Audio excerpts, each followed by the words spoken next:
बिस्मिल्लाहिर्रहमानिर्रहीम। अस्सलाम वालेकुम स्टूडेंट्स, उम्मीद करती हूँ आप सब खैरियत से होंगे। अल्लाह ताला सबको अपनी अमान में रखें। आज का हमारा टॉपिक है इंतखाबात 2002 और बहाली जमहूरियत, रोशन ख्याली का नज़रिया और नजकारी का क़याम। आज के हमारे 3 टॉपिक हैं। It's very interesting topic. ठीक है, सबसे पहले इंतखाबात 2002 और बहाली जमहूरियत। जैसा कि आपने प्रीवियस आपका जो लेक्चर था उसमें आप लोग अंडरस्टैंड कर चुके हैं स्टूडेंट्स कि किस तरह मुल्क में मार्शल लॉ लगाया गया और क्या सर्कमस्टांसिस आए कि हमारा जो सियासी हमारे हालात थे वो कशमकश का शिकार हो गए और जनरल परवेज़ मुशर्रफ ने जो है वो 3 साल के लिए मुल्क में जो तमाम हालात थे उनको बैलेंस करने के लिए जो है वो इख्तियार संभाले।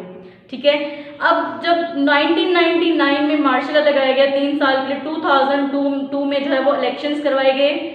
तो इलेक्शंस में जनरल परवेज़ मुशर्रफ ने जो कैंडिडेट्स थे जिन्होंने इलेक्शन में पार्टिसिपेट करना था उनके लिए ग्रेजुएट होना लाजमी करार दिया। बीए की डिग्री उनके लिए कंपलसरी जो है वो करार दी गई। अरकान असम्बली के लिए बीए की शर्त लाजमी रखी गई। ठीक है, अक्टूबर 2002 में इसको मंजूर किया गया। इंतखाबात हुए और मुशर्रफ ने सदर का हलफ जो है वो 2002 में उठाया। अब जनरल परवेज़ मुशर्रफ के इख्तियारात, अच्छा देखा जाए जनरल परवेज़ मुशर्रफ को काफ़ी हद तक जो है वो इख्तियारात दिए गए। सबसे पहले तो वो गवर्नर जितने भी थे, जो तमाम आर्मी थी, मसला फोर्स, तीनों मसला फोर्स से मुराद हमारी जो लैंड फोर्स है, नेवी फोर्स है, एयर फोर्स, ठीक है, तमाम फोर्सेस पे वो एज ए हेड नॉमिनेट हुए, चीफ इलेक्शन कमिश्नर हुए। इसके अलावा फेडरल पब्लिक सर्विस कमीशन की तकर्री और असम्बलियों को जो है वो बरतरफी के इख्तियारात भी उनको जो है वो लामहदूद जो है वो एक्स्ट्राऑर्डिनरी इनको जो है वो इख्तियारात जो है वो हुकूमत की तरफ से दिए गए। लीगल फ्रेमवर्क, ऑर्डर, वजह, तनाज़ा और इंतखाबात। लीगल फ्रेमवर्क LFO जो बनाया गया था उसमें इनका जो है वो क्लैशेस स्टार्ट हो गए। लिहाजा उस वक्त जो वज़ीर आज़म मीर ज़फ़रुल्लाह खान जमाली ने अपनी तरफ से कोशिश की हुकूमत और अपोजिशन जो अगेंस्ट पार्टीज़ होती हैं हुकूमत के, उनके दरमियान जो है वो तनाज़ा हल करने की कोशिश की लेकिन कामयाब ना हुए। ARD से मुराद जो तमाम अपोजिशन पार्टीज़ थी उन्होंने जो अपनी एक मूवमेंट स्टार्ट की थी, कौमी इत्तेहाद की मूवमेंट उसको कहते हैं। पाकिस्तान की अपोजिशन जमातों ने 2003 में महंगाई, बेरोज़गारी, तमाम जो गुर्बत के मसाइल थे, कर्जे माफ़ करवाना और हुकूमत को नई पॉलिसियाँ बनाने के लिए एक वाइट पेपर जारी किया और 1 जनवरी 2004 को सदर ने जो है वो इंतखाबात करवाने का ऐलान किया। इंतखाबात का ऐलान जनरल परवेज़ मुशर्रफ ने ऐलान किया कि 2008 में इलेक्शंस करवाए जाएंगे और उन इंतखाबात में मुशर्रफ को ही जो है वो आइंदा मज़ीद 5 साल के लिए जो वो हुकूमत के इख्तियारात दिए जाएंगे। इस सिलसिला में मुस्लिम लीग काफ जो थी उन्होंने परवेज़ मुशर्रफ का जो है वो भरपूर साथ दिया। इलेक्शन फरवरी 2008, जब इलेक्शन हुए, इंतखाबात हुए फरवरी 2008 में, तो उसमें बजाय ये कि मुस्लिम लीग काफ जो है वोट जीती या मुशर्रफ के हक में जो पार्टी, डेफिनेटली अभी हमने डिस्कस किया, लेकिन उसकी निस्बत जो है पाकिस्तान पीपल्स पार्टी जो भुट्टो की पार्टी थी, भुट्टो के बाद उनकी जो बेटी थी मोहतरमा बेनज़ीर भुट्टो जो कि 2 दफ़ा आप पढ़ चुके हैं, हमारे प्राइम मिनिस्टर रह चुकी हैं, उनकी शहादत हुई। तो उनके जो हस्बैंड थे, शोहर थे, आसिफ अली जरदारी को पाकिस्तान के उन्होंने सदर का हलफ उठाया और वज़ीर आज़म सैयद यूसुफ रज़ा गिलानी ने वज़ीर आज़म का हलफ उठाया। रोशन ख्याली और जदीदियत में फ़र्क। स्टूडेंट्स, वैसे ही आपकी बुक में पॉइंट नहीं है, जस्ट ये मैं आपकी नॉलेज एनहेंस करने के लिए बताना चाहती हूँ आपको। ठीक है, रोशन ख्याली और जदीदियत में क्या फ़र्क है। रोशन ख्याली लिबरलिज्म, जदीदियत मॉडर्निज्म। ठीक है, ये तो मैंने इंग्लिश में आपको बताया कि आपको मजीद आपका कंसेप्ट क्लियर हो जाए। मॉडर्निज्म, लिबरलिज्म, रोशन ख्याली किसे कहते हैं। रोशन ख्याली से मुराद ये है कि जो किसी एक पर्सन की सोच होती है, ठीक है, इंडिविजुअल आपकी सोच है कि आप ऐसा चाहते हैं, आपके माइंड में ये कॉन्सेप्ट आ रहा है, आप अपने हालात को कैसे चेंजेस करिए, आपकी पर्सनल इंडिविजुअल आपकी जो है वो थॉट्स हैं। लेकिन जो जदीदियत है वो कलेक्टिवली के माशरे में जदीदियत कैसे आती है, जैसे कि आजकल पाकिस्तान बनने के बाद हमने किस तरह हमने मगरब की जो है तमाम जो रवायात थी उनको अपने अंदर जो है वो कैसे एब्सॉर्ब किया, उसमें कैसे चेंजेस लेके आए, कैसे हम वक्त के साथ साथ मॉडर्न होते गए। ठीक है, रोशन ख्याली जो है वो किसी इंडिविजुअल पर्सन की थॉट्स को कहते हैं, लेकिन जदीदियत जो है वो ओवरऑल जो माशरे में मॉडर्निज्म चेंजेस आती है, जदीदियत आती है। क्लियर? ये जस्ट आपकी नॉलेज के लिए मैंने बात की, आपके बुक पे पॉइंट नहीं है। टॉपिक पे आ जाते हैं। रोशन ख्याली, जैसे कि मैंने अभी क्लियर किया, रोशन ख्याली से क्या मुराद है कि किसी एक पर्सन की जो है वो सोच को कहा जाता है, उसके ख्यालात को कहा जाता है, किस तरह वो अपने ख्यालात में, सोच में जो है वो चेंजेस लाता है और माशरे में या अपने जो किसी कंडीशंस हैं, हालात हैं, उनको जो है वो कैसे तब्दील करना चाहता है। जनरल परवेज मुशर्रफ का रोशन ख्याली का नज़रिया। सबसे पहले जनरल परवेज मुशर्रफ की रोशन ख्याली के नज़रिया में कैसे चेंजेस आए, इन्होंने तुर्की में जो है वो कुछ अर्सा गुजारा था। जैसे कि आप जानते हैं तुर्की में तहरीक खिलाफत हुई थी, उनकी खिलाफत टूटी। उसके बाद मुस्तफ़ा कमाल जो था वो एक रोशन ख्याल था, उसने किस तरह तुर्की में हालात जो है वो चेंज किए और तुर्की को जो है वो उसने अपनी रोशन ख्याली के सबब जो एक मॉडर्न तुर्की की शक्ल में जो है वो बनाया। अब इसी बात को देखते हुए मुशर्रफ ने रोशन ख्याली के नज़रिए के तहत हमारे मुल्क में क्या क्या चेंजेस की। सबसे पहले तालीमी निसाब में तब्दीली की गई, ठीक है, बच्चों के जो एजुकेशन सिस्टम था उसमें बुक्स में चेंजेस की गई, उनको जदीद किया गया। मैराथन रेस का इनेकाद लाहौर में किया गया। इसके अलावा तमाम मीडिया को जो है वो अथॉरिटी दी गई कि वो अपने जो है वो मज़ीद अपने आप को जो है वो आगे जो है वो डेवलप कर सकें। निजी टेलीविज़न कायम किए गए मज़ीद, ताकि हुकूमत में जो मीडिया है उसको जो है वो मज़ीद ज़्यादा तरक्की दी जा सके। ज़राए इब्लाग को आज़ादी दी गई। बैंक ऑफ पाकिस्तान गवर्नर, सबसे पहले ख़वातीन को बैंक का गवर्नर करके डॉक्टर शमशाद अख्तर को Pakistan bank of governor, state bank of governor बनाया गया। एयरफोर्स में ख़वातीन की भर्ती के लिए बाकायदा उनके लिए सीटें मुकर्रर की गई। असम्बलियों में ख़वातीन की बाकायदा जो है वो सीट्स रखी गई। ख़वातीन अपने राइट्स के लिए जो है वो आसानी से जो है वो स्टैंड ले सकती हैं। इसके अलावा किसानों को जो लोग इन्वेस्टमेंट करना चाहते हैं, सरमायाकारी करना चाहते हैं, उनको आसान किस्तों पर कर्जे दिए गए। ख़वातीन को वार्डन मुकर्रर किया गया ताकि ख़वातीन जो है उनके अंदर एतमाद वो पैदा वो माशरे में शाना बशाना मर्दों के चल सकें। इसके अलावा ख़वातीन को फ़ौज में भर्ती किया गया। ठीक है स्टूडेंट्स,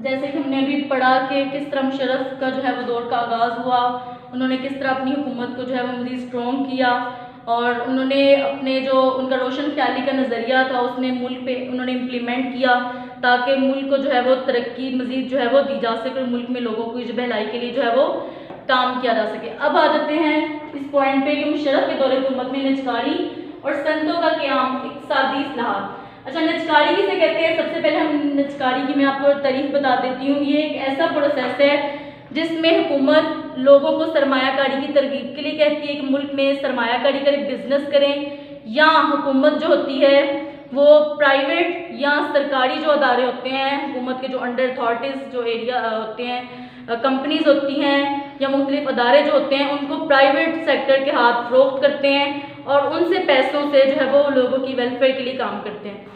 अब इसका पर्पस क्या, निजकारी क्या है? एक ऐसा अमल है जिसमें हुकूमत जो है अपने अदारे या जो मुख्तलिफ कंपनीज होती हैं उनको प्राइवेट सेक्टर के हाथ फरोख्त कर देते हैं।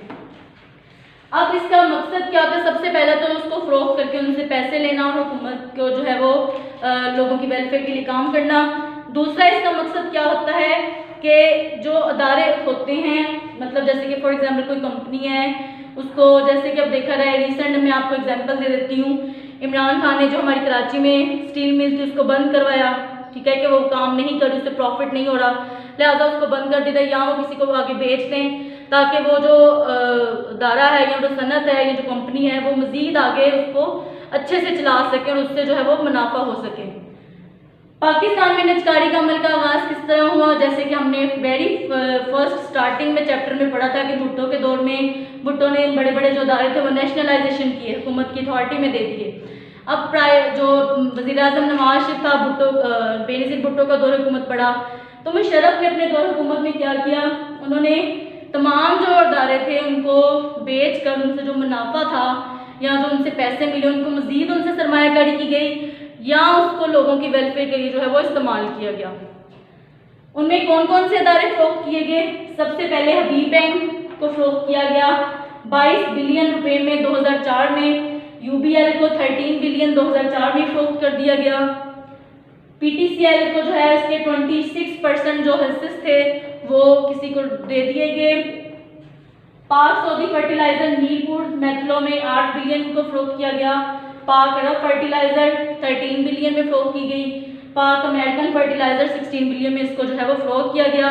और मुल्क में जो है मज़ीद इसको बेहतरी के लिए जो है वो सरमायाकारी की गई और लोगों की वेलफेयर के लिए जो है वो मज़ीद डेवलपमेंट्स जो है वो की गई। इसके बाद आता है मज़ीद सनतें कायम की गई। सनतें कायम करने के असरात क्या हुआ? डेफिनेटली जब मुल्क में पैसे आए, उन्होंने मज़ीद निजकारी के अमल को बेहतर किया, पैसे आए, हुकूमत ने सरमायाकारी की, नई सनतें लगाई गई। ठीक है, मुख्तलिफ सनतों को जो है वो आगाज़ किया गया। उसमें स्टूडेंट सनतें कौन सी लगाई गई? तमाम बेसिकली हमारा मुल्क ज़राई मुल्क है तो ज़राअत से रेलिवेंट मज़ीद सनतें जो है वो एग्रीकल्चर प्रोडक्ट के हवाले से जो है वो लगाई गई। इसके पॉजिटिव इफेक्ट्स क्या हुए?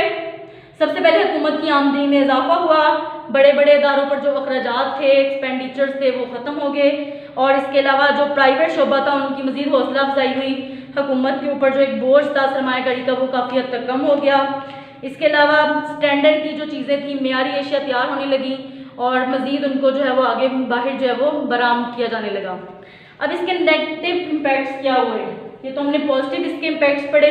नेगेटिव इसके इम्पैक्ट्स क्या हुआ? सबसे पहले तो जो मुलाजमीन जो थे, जब जाहिर बात है जब ये तमाम अदारे बड़े बड़े इनको फ़रोख्त कर दिया गया तो इसमें जो मुलाजमीन थे, जो काम करने वाले वर्कर्स थे, उनकी जॉब जो थी वो ख़त्म होगी, लिहाजा बेरोज़गारी में इजाफा हो गया सबसे पहले। दूसरा, इसमें सरमायाकारी में कमी आ गई। बड़े बड़े इदारों को जो फ़रोख्त किया गया, लोगों का सरमायाकारी में जो रुझान था, जो दिलचस्पी थी वो बहुत हद तक कम हो गई। इसके अलावा सनतों में तैयार होने वाली चीज़ें जो जब इन सेक्टर्स को फ़रोख्त की गई तो ऑटोमेटिकली इन्होंने सनतों में जो चीज़ें तैयार होती थी, मैन्युफैक्चरिंग की जाती थी, उनकी जो प्राइस थी वो खुद से जो है वो अपनी तरफ से लगानी शुरू कर दी, जिससे क्या हुआ? इन्फ्लेशन होगी, महंगाई होगी, अफरातज़र हो गया।